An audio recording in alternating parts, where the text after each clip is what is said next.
Hello, I'm Sunny Williams. I'm up here on the International Space Station. So this is Node 2. This is a really cool module. Of course, most of these modules you'll see they have 4 sides and they're put together. That way we could sort of work on a flat plane, either a wall, a floor, another wall, or the ceiling. But you know, again, all you have to do is turn yourself and your reference changes.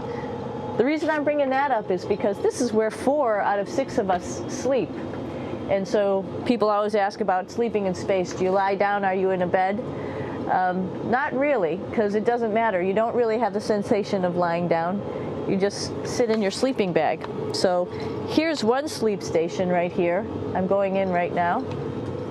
You can follow me if you want. So I'm inside.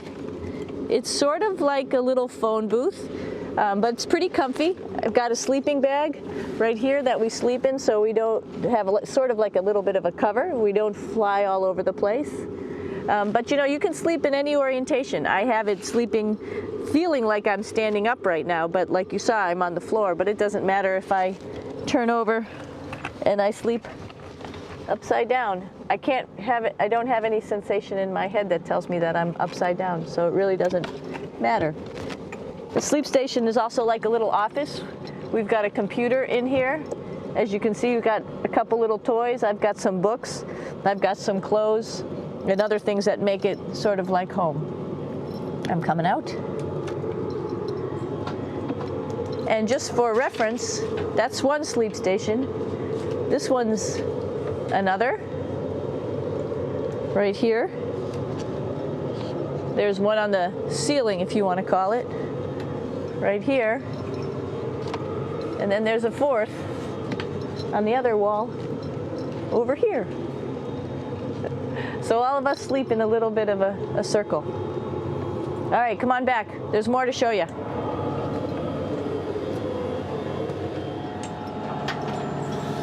I know that there's some questions about how to use the bathroom and how do you actually live in space like normal, like at home. I mentioned real quickly about getting up in the morning and brushing your teeth and washing your face.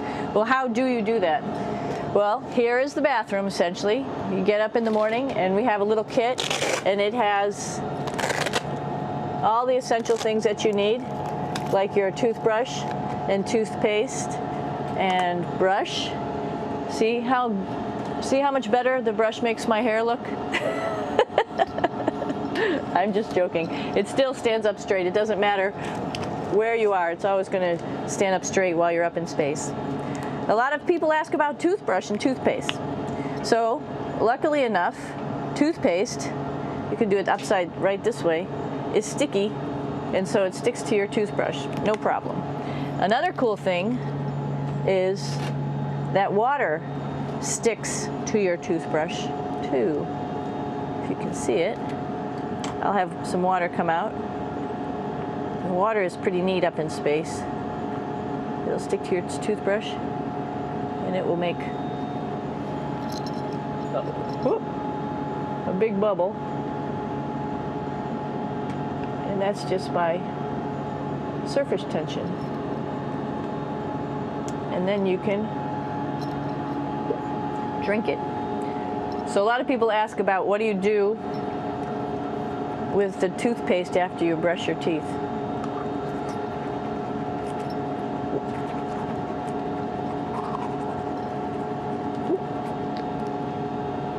Two options. Swallow it, and it's sort of like mouthwash, but it tastes a little gross. Or you can just spit it out in a paper towel, and then you don't have to worry about it. Swallowing thing I wouldn't recommend at home. I'm only up here for 4 months, so it's not that bad. One of the most pressing questions about living in space, of course, is the bathroom. So let's take a look at that little piece of work. Come on in.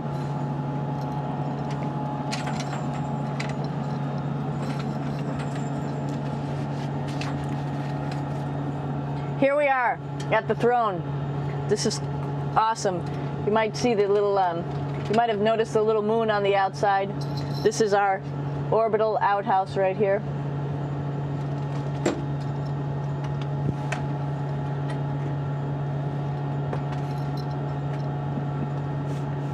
And of course, it serves for two functions. Number 2, right here. I'll show you. But you see it's pretty small, so you have to have pretty good aim, and you'll be ready to make sure things get let go the right direction. And it smells a little bit, so I'm closing it up. And that's, of course, for number 2. And this guy right here is for number 1. So there's sort of two slightly separate functions, but you can do a little, essentially both, by hanging on right here and doing number 1 and number 2. I might add it's color coded, so you really don't get it mixed up, which is nice. This is yellows for number 1. And also there's a selection of paper. People always ask about toilet paper. What do you do with toilet paper? What kind of toilet paper do you have? We have gloves, just because sometimes it does get messy. We have some Russian wipes, which are a little bit coarse if you like the coarse type of toilet paper. We have some nice tissues, which are nice and soft if you like soft toilet paper. We have Huggies, just for any cleanup. You know, we were all babies once, and this sort of helps. And then if things get really out of control, we have disinfectant wipes, just to make sure we clean up here. Because, you know, just like the water I showed you, the number 1 stuff can sort of go all over the place if you don't aim correctly. And did I mention both of these have a little bit of suction, so they should keep things going in the right direction. But like I said, sometimes things get a little out of control if you are out of control yourself flying around. So we have lots of protective stuff. And of course, you do have your privacy. There's a little door,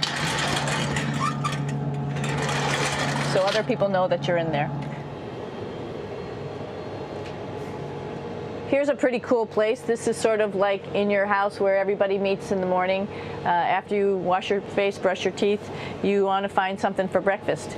And this is our kitchen. You might notice there's all sorts of foods here. It's like opening the refrigerator. You got all your different stuff that you want to have: drinks, meats, eggs, vegetables, cereals, bread, snacks. And that's a good place. That's where you find all the candy. Side dishes, and then some little power bars just in case. So we have all this type of food. Some of it is dehydrated, and so we have to hydrate it, fill it up with water. Some of it is already made, and then all we have to do is heat it up. So something like this, I'm pulling out barbecued beef brisket. Pretty yummy.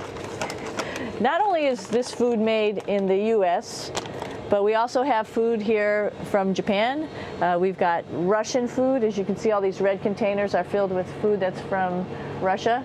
And then we get some of our specialty stuff, some things that we like, some of our favorite stuff that your family can send up. In fact, I like fluffernutters, and so I got sent up some fluff so I could make my fluffernutter with peanut butter. So you have a lot of food up here, no problems. Now, I'm going to say where we are. So right now, we're in the Japanese laboratory. It's one laboratory out of many here on the International Space Station. It's actually on the left-hand side. If I was International Space Station and I was flying through space like this, my left hand would be where the Japanese laboratory is.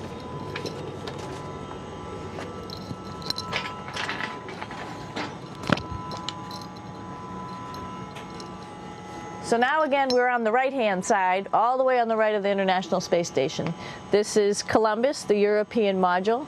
It has science experiments all over. You could see it looks a little bit crowded. And here we do a lot of our medical experiments.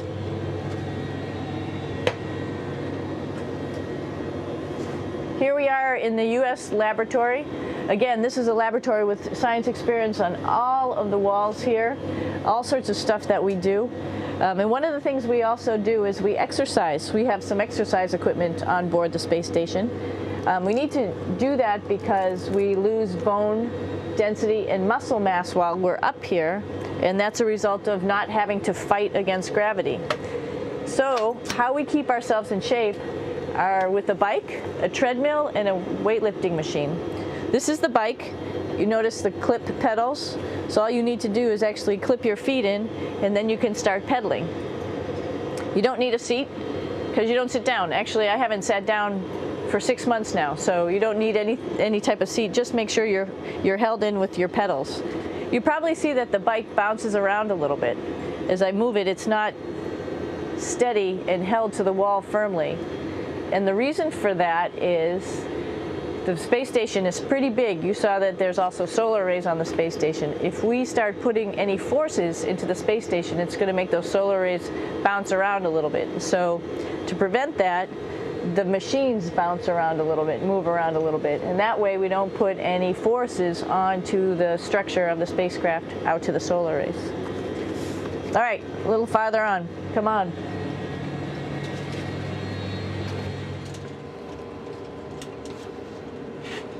I'm here with my two buddies in the airlock.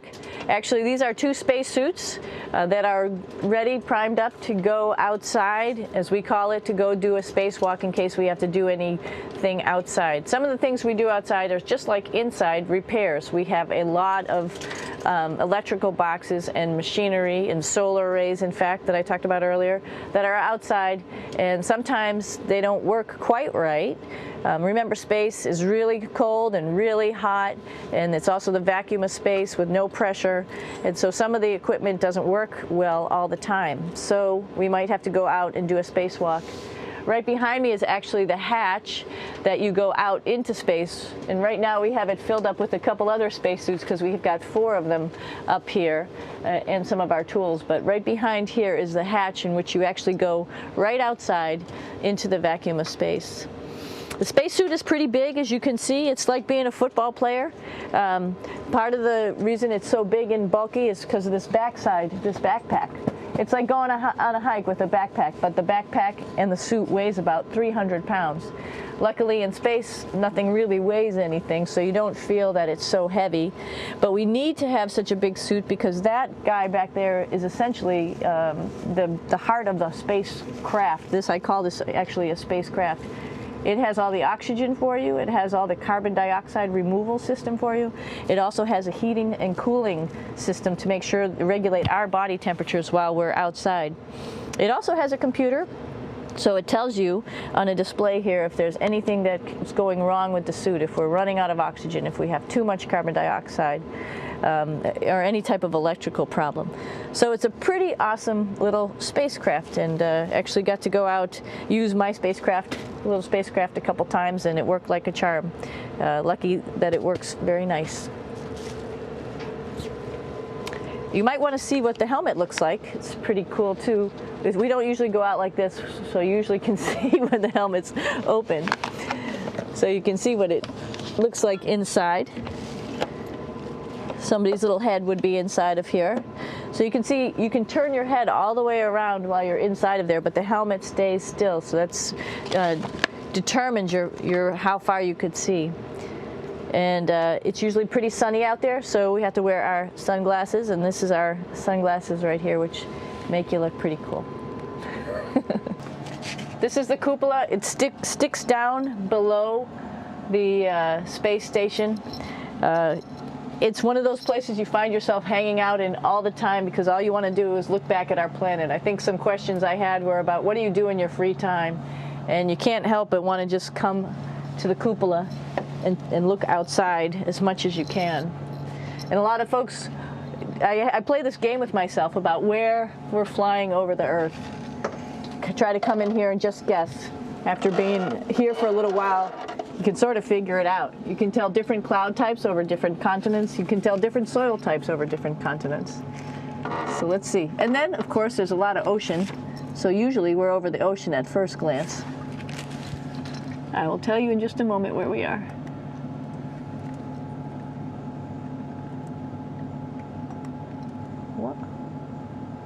There we go. So right now we are right over Africa. It's a little bit cloudy, as you can tell. So we're right over the continent of Africa. Hey, what's that? I think that's a Soyuz spacecraft. That's the spacecraft that's taken us home to planet Earth today. Oh my gosh. We might have to go take a look at that. That's pretty cool. It's a little bit smaller than the rest of the spacecraft, the space station, so you'll see if we go there, it'll be a little bit more crammed. But we're going, you can look all the way back to the back of the spacecraft, which is where the Russian segment is, and then you could look all the way forward to the front of the spacecraft, where the Japanese laboratory, the European laboratory, and the American laboratory are, and then back to the solar arrays where we started in this morning when we were looking out the Japanese window.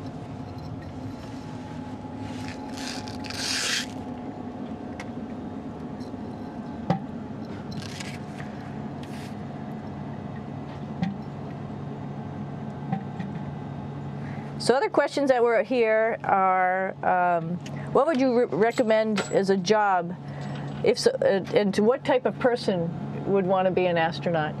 I think people who would like to explore, of course people who like math and science, that's what this is all about.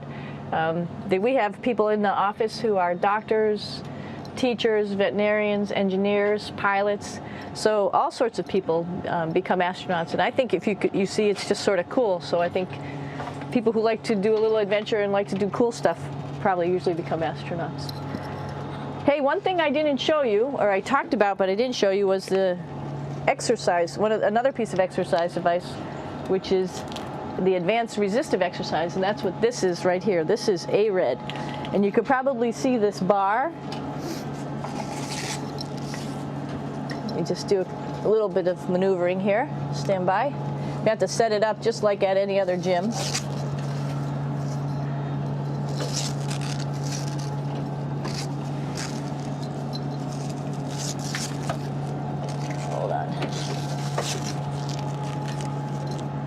Show you how this works.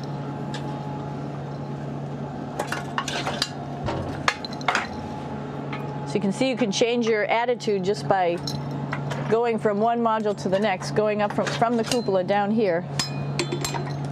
This is what we call the ARED, and with this you can lift weights based on vacuum in these cylinders, just like you do at home at a gym. For example, if I wanted to do a squat, I could do it like this. Oops. I should need some weight on this thing. I'm not lifting with anything, so it's too easy. One of the cool things you could do things that you can't do at home. For example, single leg squats with just one leg, because the other leg, you won't fall over. So all sorts of stuff. You can also do bench press. We have a bench that we could add on here, so you can work on your beach muscles.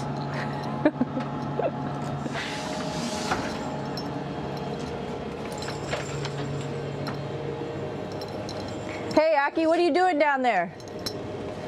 Crashing things. This is one of the cool things about space too. It sort of looks like there's a big old hole here, but you don't even think twice about it. You can just jump over the hole, or if you want, you can go jump into the hole. I'm coming down. Woo!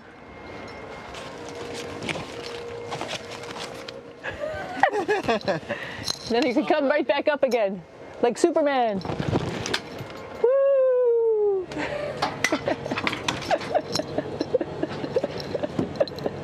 We're lucky we have a really cool big space station that you can fly around in.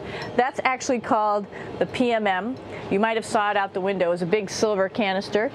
What's really great about that is it's essentially our closet in our pantry, or whatever you want to call it. We have extra food down there, we have extra clothes, we actually throw the trash out down there.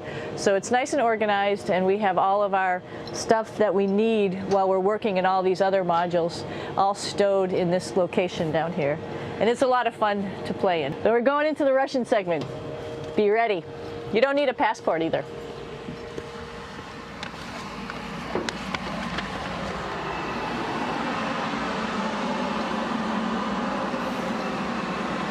It goes a lot farther back than this.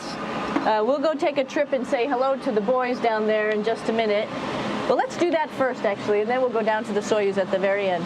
This is Yevgeny. Hi. Doing a little tour.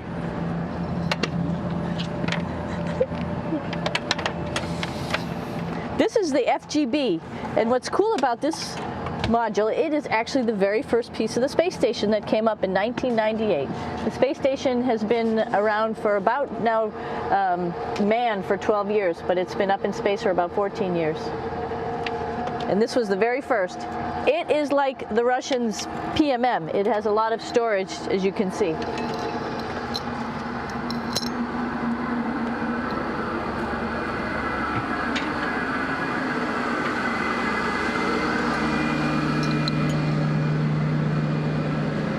Можно?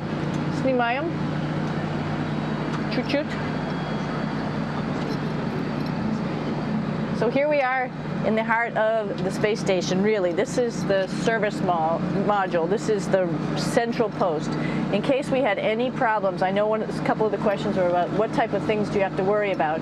And some of the things we have to worry about in space are fire. If we had a fire, if we had a depressurization, like we were hit by a micrometeorite and it made a hole, or if we had some type of toxic atmosphere. We use ammonia for our radiator, so there is a possibility that ammonia could come into the vehicle, and then it would be bad for all of us. If we have any of those problems, we come right here, which we call the central post. It is the main heart of the space station. It was also the first computers that came up here that ran the space station. And so behind this wall right here are these main computers. So we gather here as a group of 3 or 6 and then figure out how we're going to either fight the fire, patch the hole, or solve the toxic spill. And what's cool about this module, of course, it's the central post. It also has great windows right down toward Earth. It has controls to fly in visiting spacecraft if they need some assistance right here. It has Russian computers as well as American computers to help us control anything we need to on the space station. It's a couple of our crewmates back there, Oleg Novinsky on the right and Yuri Malenchenko on the left. And there's also a second bathroom here, which is really cool because 6 of us going to one bathroom is really tough. And so there's one bathroom here and one bathroom on the other side where I showed you.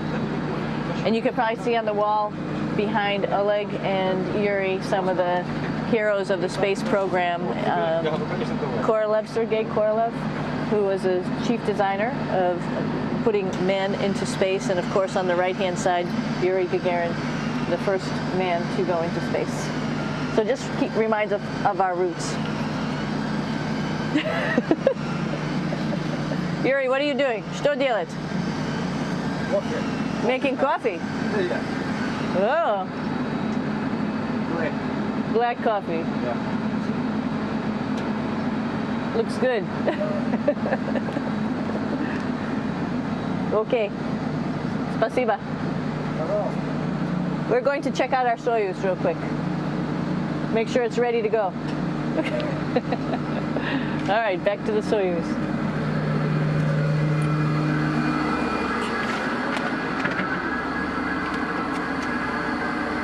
I'm going to stop here just for a quick second. You can see on the Russian spacecraft there's also other modules that stick out, down, and above. Right here is, let's see, I'm trying to be oriented. That's a place where we do spacewalks from for the Russian side. There's Russian spacesuits in here, and also a visiting vehicle which brought fruits and vegetables and becomes a trash container when we undock. Up on this side is also a future place where they're going to do spacewalks from, and connected to it is Kevin's, Oleg's, and Yevgeny's Soyuz spacecraft. And now let's go see ours. Whoa. Извините. No problem. Это пробка.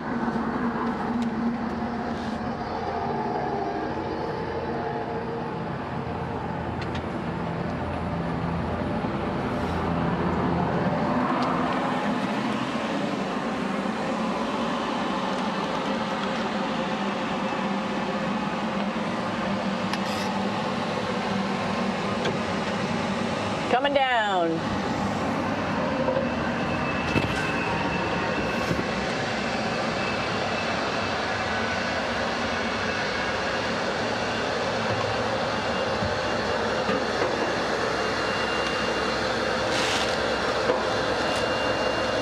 It's a little tricky getting in here.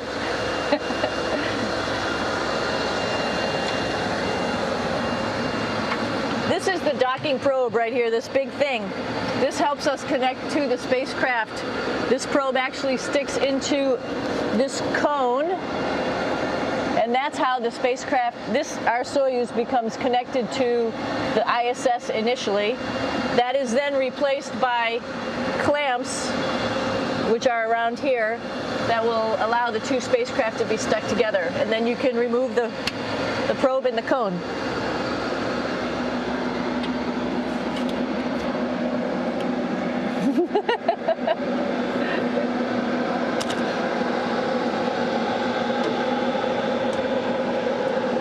You okay? All right, so here we are in the Soyuz. This is what we call the BEO, the living compartment, Bitovoy Otsek in Russian. It also has a little bathroom. It's not as good as the other bathrooms, so we try not to use it too much.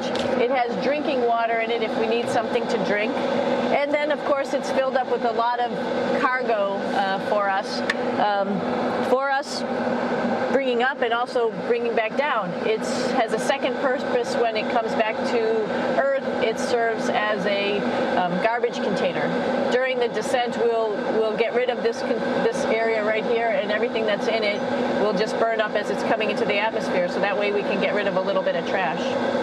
But the main area where we were on launch and where we're going to be on descent is down here, because we're not part of the trash. So we're in a safe place. So we're in the descent module, SA.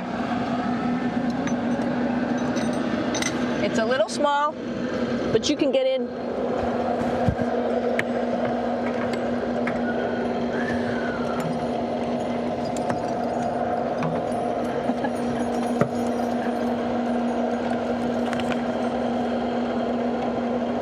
Not sure how well you could see in here. Hold on for a second.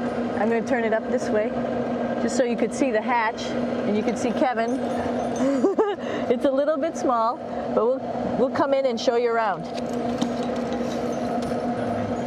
You coming in? Probably not. Okay.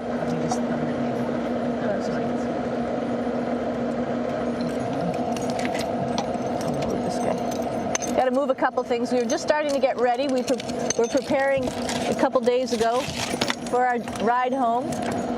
It's a little bit squishy, but everybody asks, how do you sit in the Soyuz? And you sort of sit in your seat like this.